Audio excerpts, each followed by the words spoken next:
Welcome to Old Fashioned Finance, the podcast that mixes cocktails and high finance. I'm your host, Caleb Frankert, and I'm joined by my good friend and fellow money muddler, Jason Burnell. Caleb, can a podcast about finance be entertaining? Not without alcohol. All right. Let's mix it up. You already did that, though. I say that a lot. You said, let's mix it up. Did I?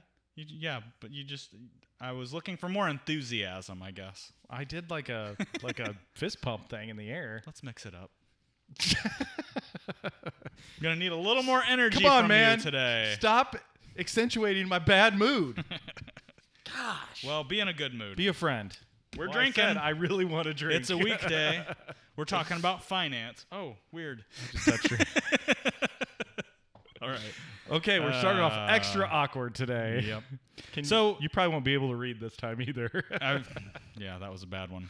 Hopefully editing got that. All right, we need to get to it. Yes. Jason, we are doing episode 93, but 3 of our new year here, 2023. Wow. We are talking about resolutions that you can keep, right? Yeah. We talked about creating a budget. This is the 4th, not the 3rd. It's the 4th episode. It is the 4th. Of the new That year. is. You're right. Right. All right. We talked about everybody coming up with a budget in 10 minutes or less. Yep.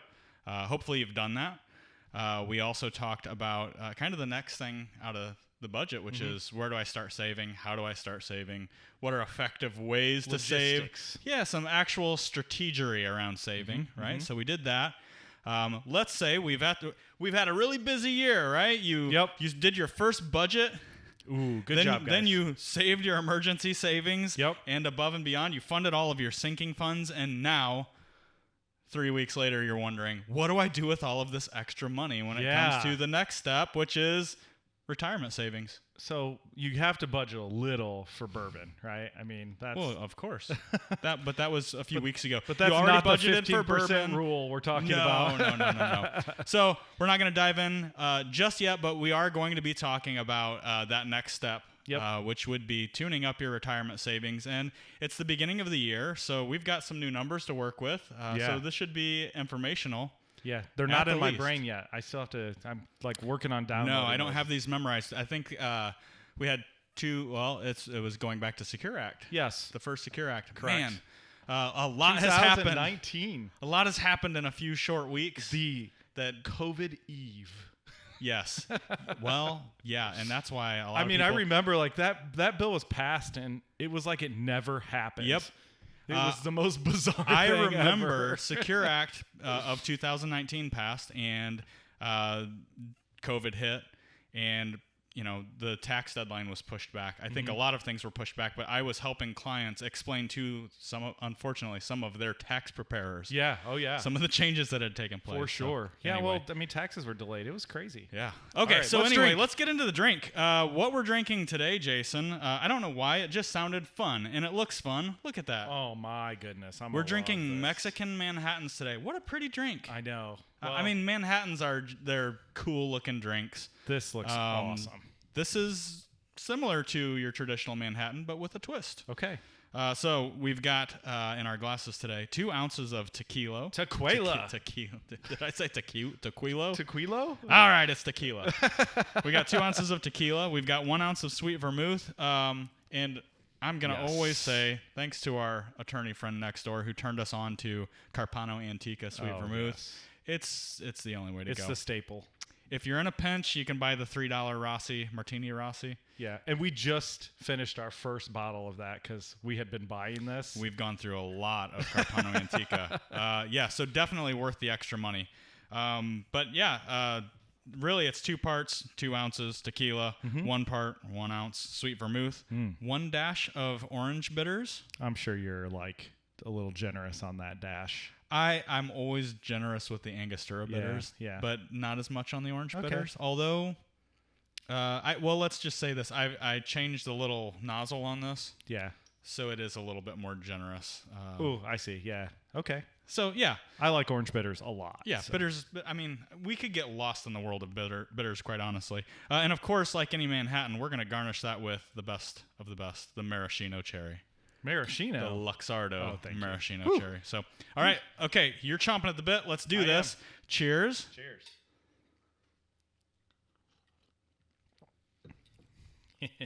That's awesome. That's interesting. Nothing wrong with that. No way. It is very Manhattan-y, Oh, yeah. but you definitely know you're drinking tequila. Dude, that's great. Wow. Is this the first you've ever had one of these? Yeah. Okay. Yeah. Yeah, me And too. I mean, I can't believe in my creative brain that I didn't just like say, let's put some tequila in there instead Yeah, of so we've used tequila. rye. I mean, A lot of the drinks, like with the clear spirits, whenever somebody or when something calls for vodka, or a lot of times we just replace that with gin. But even in some drinks that call for gin, that maybe we've kind of overdone it. We might put tequila in there instead. wow, that's good. I Yeah, like that a lot. This is one like we did do you remember the gin buck, the mules? Yep, the right? mule series. We did the Mexican mule. Yep. Which I still make at home. Yeah, those are good. So it is fun to mix it up once in a while. Here's what I'm gonna say. We just use the regular silver tequila. Sure. I think because this is a drink that's traditionally, a rye or a whiskey to make a Manhattan, Añejo, or what's the darker, the fancier tequila, basically. yeah, Agave like the liquor. Aged in barrels. I don't know. I don't know the distillation process completely, but I know there's different level. There's darker tequila. Definitely. Yeah. That's got more of an oaky or a woodsy kind of. That would be interesting. I think in here that might be. Yeah, because fun I've to had try. I've had some margaritas where it's like real smoky. Oh, And yeah, smoky. Yeah. That's interesting. Yeah. So I wonder if I don't know what kind of barrel they use when they age that, but this is great. You said smoky, and it made me think about getting the cocktail smoker out and playing around with That's that. a great idea, actually. Okay. Well, we In might the have to try meantime, that. this is a very easy drink to make. Mm-hmm. You can find tequila anywhere. You can find sweet vermouth anywhere. You don't have to get the Carpano Antica, but you do. And orange bitters, I mean, it's a super easy drink. You can whip this up in no time, and it's pretty enjoyable the way it is. Yeah. No, look, mine's half gone already, so that's real good. Well, it's been a fun day so far. All right, let's move on, Jason. Let's get into our finance topic here.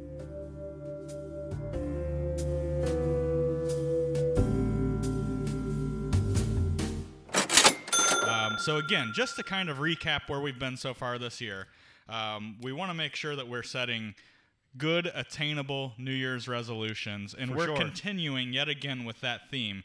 Just the kind of the next logical step, right? So we've done our budget. We've allocated some of our excess to our emergency fund, our dire emergency fund, right? Yep. And then our fully funded emergency fund, and we are at the point where we've as far as order goes, I'm not saying that you need to have all of your sinking funds fully funded before you jump into retirement savings. No, absolutely actually. not. I mean, especially if you're talking about like company matches and stuff. Absolutely. Yeah, you want to make sure you can capture that. And when Free we say, money. Free money. Exactly. Yep. So, and it is important. You have to kind of almost, get multiple personalities here and say, I have priorities on sinking funds, priorities around retirement, and long-term savings, things like paying for college, things like that. Yeah, so let's not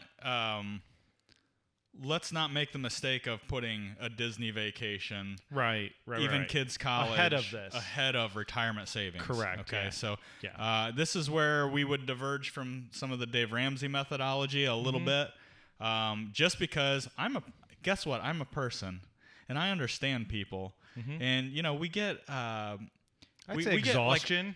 We get fatigue, Yeah. and we don't always put our nose to the grindstone and in 36 months pay off all of our debt and fully fund X, Y, and Z, all the while foregoing our free money company match. We've seen it. We have a lot of clients who have been on the Dave Ramsey or some kind of aggressive debt payment, repayment program, and then you fall off the wagon for a little bit. Yeah, and that is probably my biggest word of caution here is that a lot of times folks are thinking they're in the end zone, spiking the ball, doing the parade, celebrating their Super Bowl win when they pay off their debt. And the reality is it's kind of a new starting point. And, unfortunately, in a lot of times when the folks are really focused on that debt repayment, I see them go back into debt almost immediately. I wouldn't say debt. I would say bad habits. The bad spending habits, especially. You start to, I think we talked about it on a previous episode.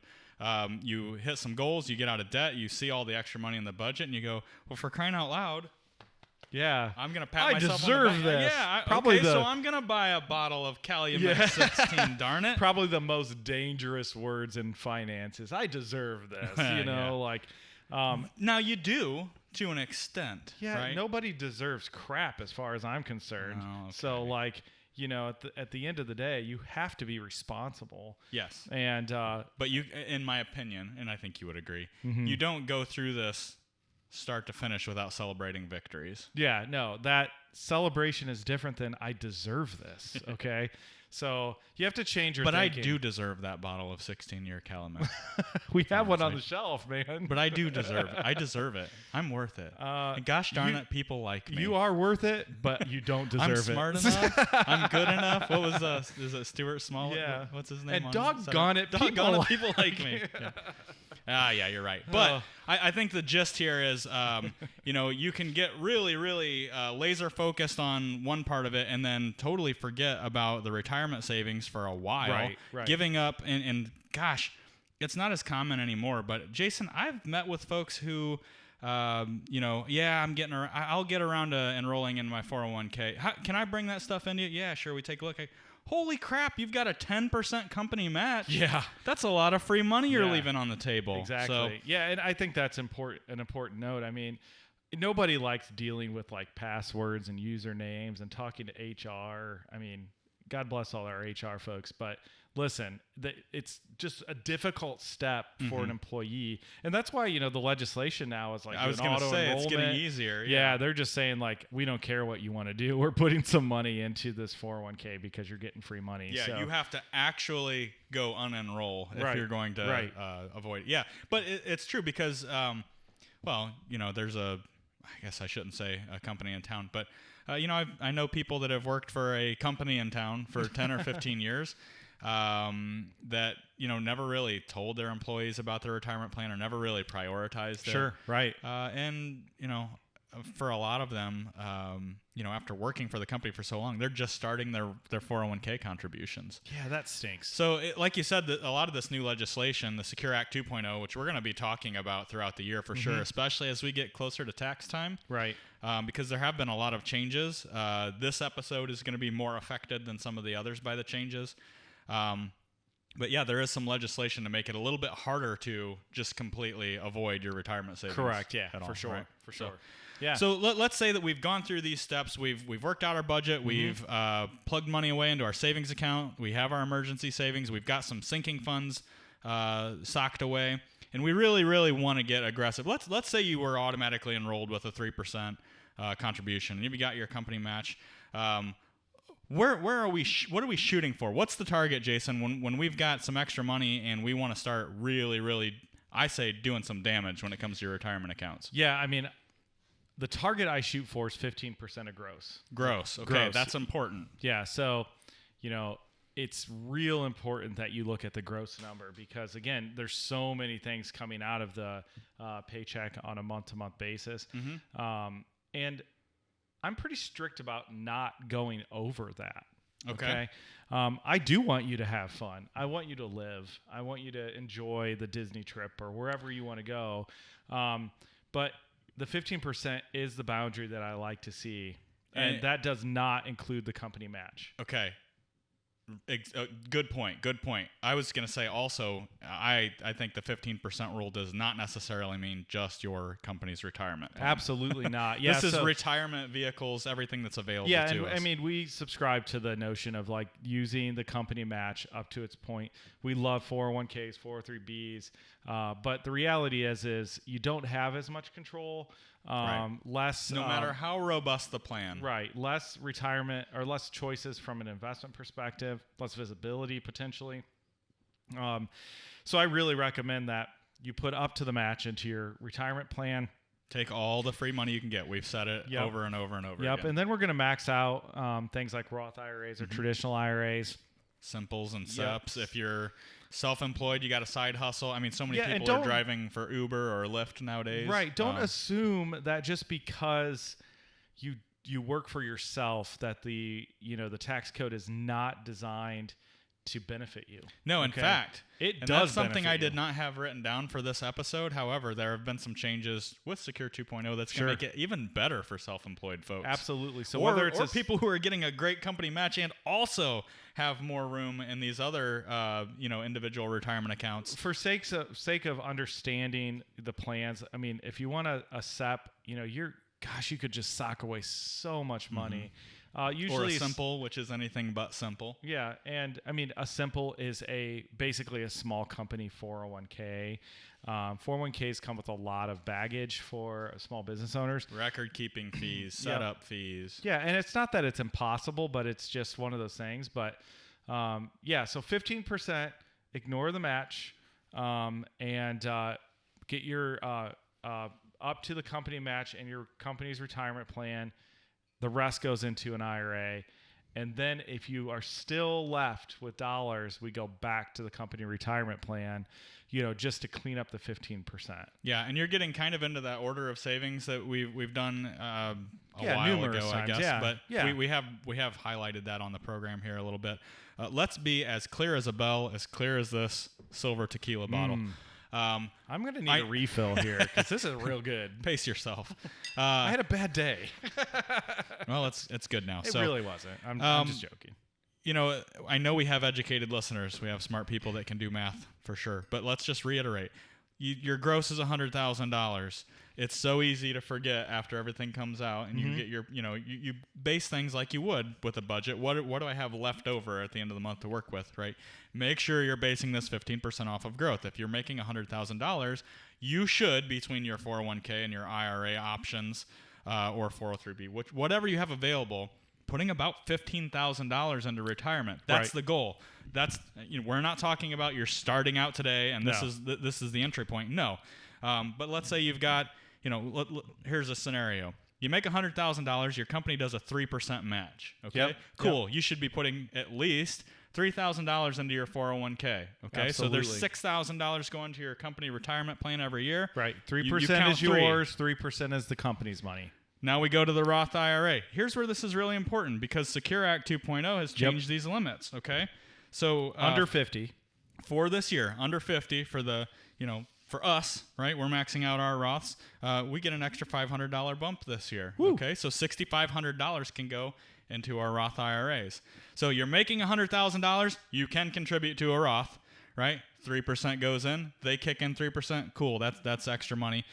You're putting in $6,500. Now you've got $9,500 that you've put in. Yep. We still have $5,500 to go then. We right? have work to do. Right. So that's where we might throw that back into the 401k. Almost always. That's what I would do. Let's say you've got a side hustle and you make an extra $10,000, delivering pizzas, Lyft, whatever it is. You have the cool thing is all the options that are available. Right. You still have your 401k you can go back into. You may be able to open a simple IRA. Yeah, it just depends on your particular situation. But yeah, I mean, I would. And again, I like to keep it simple. So just go ahead and go back to that retirement plan through work, get that 401k, juiced all the way up. In this scenario, you got $5,500 extra to put in. So you're putting $8,500 on a $100,000 income in, plus the $3,000. That is a surefire way to be real wealthy when you retire. Yeah, and so depending on your income and limits for the 401k, here's where when you're a higher earner, you might run into contribution limits on your 401k, but those are going up as well, Jason. Sure, so, right. This year, it's gone up. Your 401k contributions are up to $22,500. Yes. And by the way, before I dive into that a little bit more, we should talk about the 50 and up crowd. On IRAs, you get $1,000 catch up. Yeah, so there's a catch up on all of there. these limits. Yeah, and that's a big deal. Yes. Absolutely. Especially when you're looking at a 401k, because this is where it gets exciting, right? In 2023, 401k contribution limits, what you can put in is $22,500. That's up. At 50, you can throw an extra $7,500. That is a pile of money extra. If we're maxing out our Roth IRAs, our IRAs, we're maxing out our 401k contribution limits, and we're still wondering where can we put money? Yeah. This is a good problem to have. Folks. Absolutely. Yeah. I mean, come talk to us. We'd be happy to help you figure out some strategic places to put this. The best thing about that, though, is that, when you're at age 50, like, you're probably in your highest income earning years. Absolutely. Kids are usually kind of moving out unless you got like 7 or 8 or 10 of them, like I'm probably going to do. So, college might, well, I don't know. That's a good segue. No, I'm going to actually.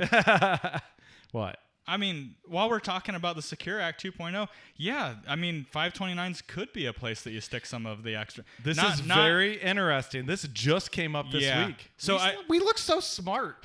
I don't know about that. It was great. I don't know if we sound or look smart, but we think we're smart. I mean, so I would not say that this is a primary retirement vehicle. We're not using this with the intention, but let's say you are doing 15% between your IRAs, your 401ks, and things like that, and you're still looking for extra places to put money.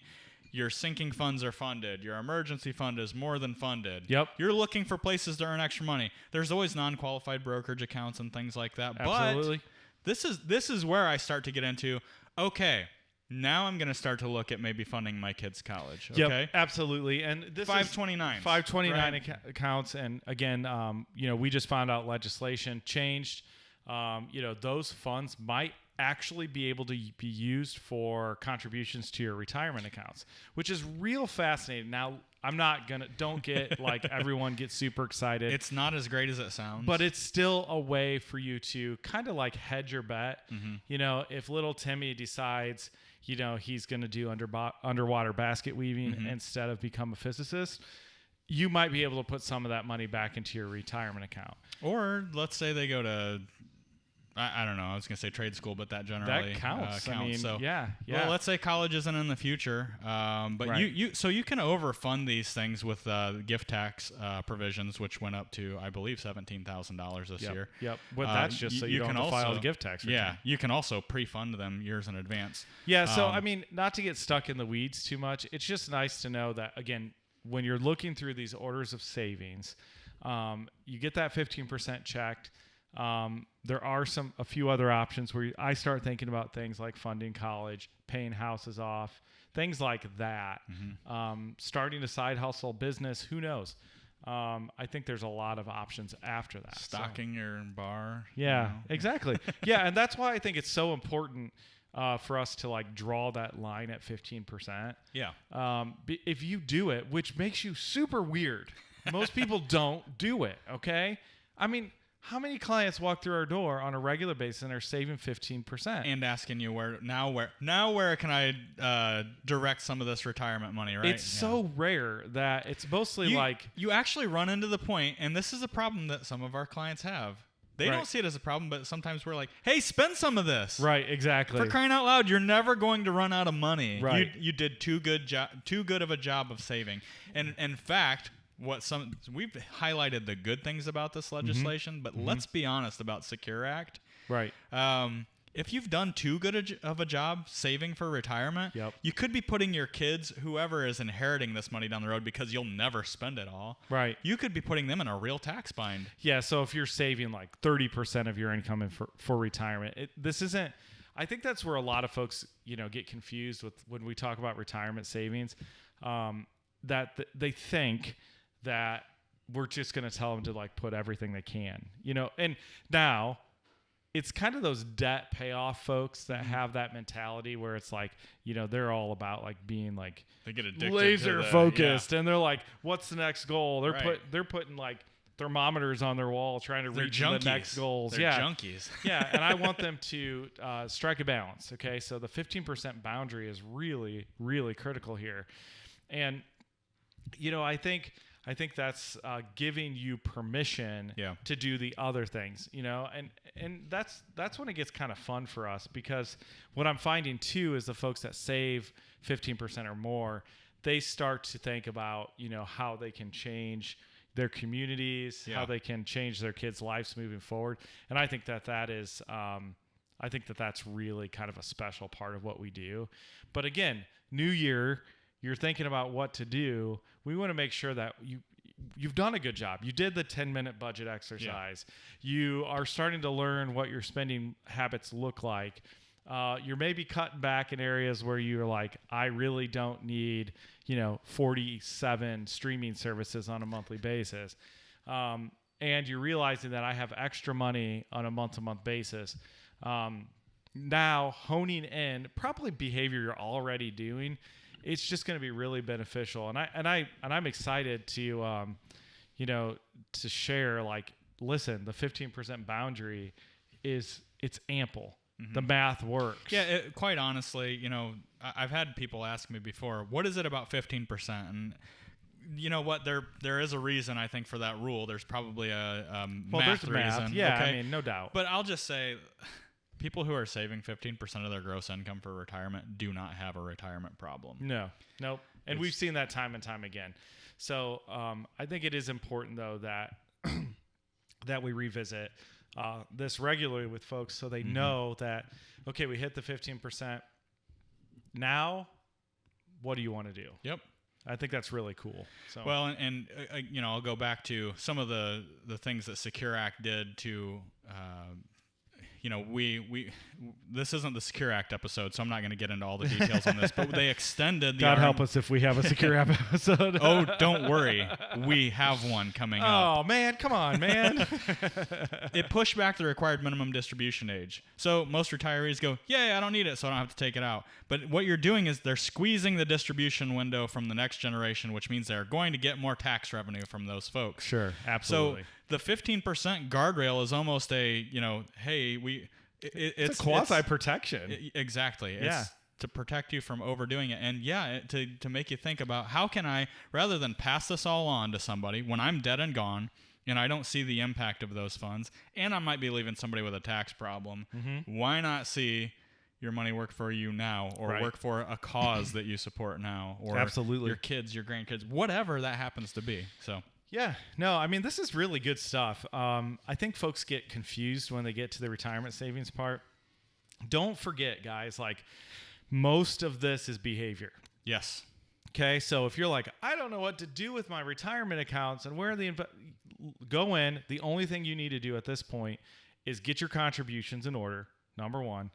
And then talk to a competent financial planner. Where would you find one of those? I don't know. The search continues. The search continues. And, review your asset allocation so you feel confident in what you're doing, okay? And then just keep doing it. It's just so simple, okay? So when you watch those crazy tic-tac videos and they're talking about, doing, some kind of investment strategy that is just real complicated. I hope you said that on purpose. I did. I did. Okay. I am officially old now. Okay. Somebody's like, hey, let's put your 40th birthday picture in a newsletter. Ha, ha, ha. That would be awesome. Now everyone knows you're 40. Yeah, they don't work here anymore. If they're watching the video, they know. The payroll glitch has been fixed. So, yeah, this is here's the deal. Like you said, it's behavioral. I think something we got to remember, and this is what really all of our episodes in this new year have been about so far, is setting attainable, achievable goals, being realistic. And here we are. This episode is going to drop about a week after Happy Quitters Day. Remember Happy Quitters Day? Oh, yeah, that's right. The day everybody gives up on their resolution. Yeah, so hopefully you're still going strong. I didn't even last 2 weeks for the record, so. Yeah. I know that. I tried one. I'm not going to I was, well. I mean, I'm breaking it right now. I'm breaking it right now. Yeah. All right. It was a stupid one. You need to give up on that real quick. All right. Well, hopefully you're doing well with your resolutions. Hopefully we're helping a little. Hopefully we can help continue. So, yeah. All right. It is time to close out the tab. So thanks for having a drink with us this week, folks. If you have a question or a topic you want addressed on the Old Fashioned Finance podcast, be sure to email us at podcast@bluejfg.com. You're trying to make sure I can't read. Email. Right? We would love to hear from you. Don't forget to share the show with someone you love or just someone who needs a little money muddling themselves. You can stay up to date with the latest action by following us on Facebook. Old Fashioned Finance is brought to you by Blue Jay Financial Group. That's bluejfg.com and produced by Podastery Studios. We've been your hosts, Caleb and Jason. Cheers. I have some left. You don't. Yeah. And brought to you by Uncle Tom's Bedpans. Uncle Tom. Blue Jay Financial Group, LLC. Blue Jay is a registered investment advisor registered with the state of Ohio. Registration does not imply a certain level of skill or training.